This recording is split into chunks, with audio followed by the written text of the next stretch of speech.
Welcome to Bits of History. My name is Lee Pileski, President of the Resurrection Bay Historical Society.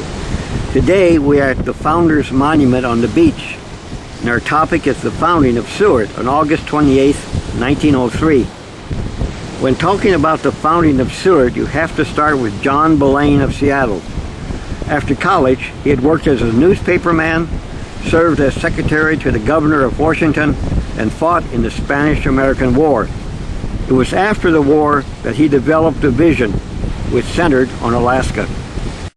John Belaine believed that a railroad would open Alaska to settlement, which would bring about the development of its timber, agricultural, and mineral resources, and provide a means to transport these products to markets around the world. Belaine wrote, "What I wanted was an all-American route through all-American territory to develop all of Alaska." Through his efforts, the Alaska Central Railway Company was founded in 1901 to build a railroad from the southern coast of Alaska into the interior. The next step was to find, as he put it, a suitable harbor, open every hour of the day and night, summer and winter, with ample room for a terminal city and centrally located. Resurrection Bay alone, opening directly to the ocean on the south side of the Kenai Peninsula, answered my requirements to perfection. During the summer of 1902, survey parties were sent to Resurrection Bay to survey a town site for the future town of Seward and to locate possible routes for the railroad. Belaine had decided on the name Seward for the new town to honor Secretary of State William H. Seward, who negotiated the purchase of Alaska from Russia in 1867. William H. Widdersley, a member of the town survey party, in an article for the Pathfinder magazine of May 1920, tells about a major problem facing the party after it landed. The first work was to establish a baseline, he said, for future guidance. One box that failed to arrive was that containing surveying supplies. There was no chain, tape, or measure in camp. But the writer of this article produced a 6-foot cotton tailor's tape, by use of which links were made from the baling wire cut from bales of hay.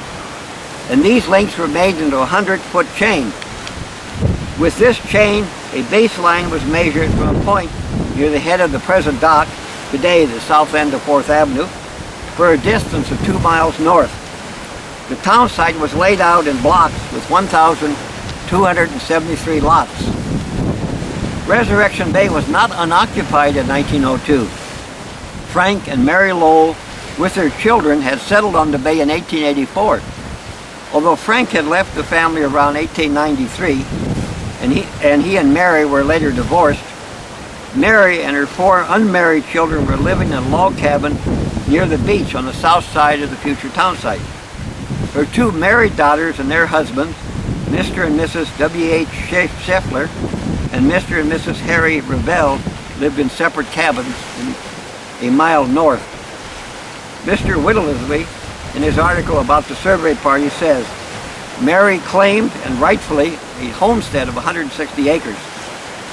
He surveyed the tract now embraced by the town site of Seward as a home site for her.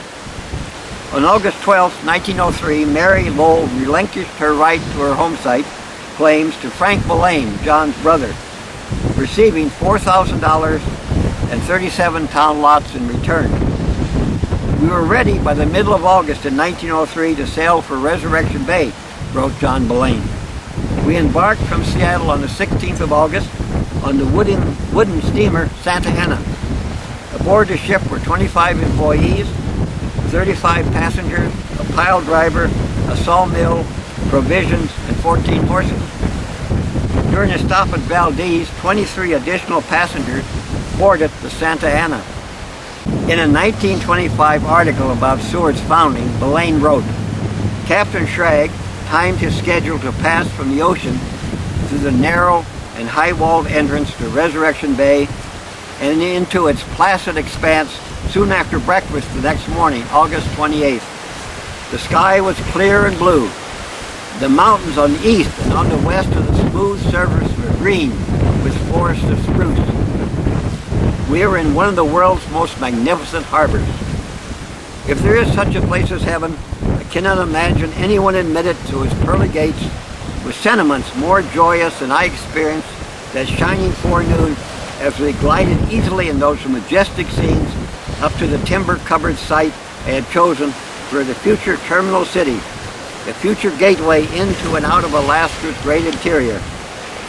Lifeboats carried the 83 men, women, and children to the foot of what is now Fifth Avenue. The horses were lifted by derrick and dropped into the water to swim ashore. A crew quickly set up a temporary camp kitchen to prepare the noon meal. The pile driver was put on stilts at the end of what is now 4th Avenue, and the sawmill was assembled just west of it.